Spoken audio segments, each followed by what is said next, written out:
Hi guys, nagluluto ako ng labong may tilapia, pritong tilapia, may sili. Dahil luto na guys yung labong, tikman, sarap na.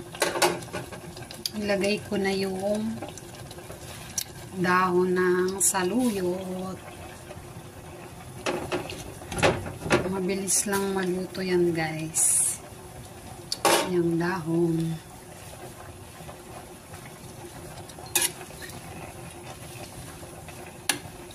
Yan, pagkain ng mga Ilocano.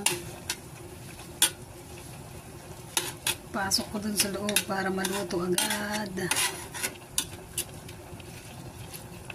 Maya-maya kakain na guys.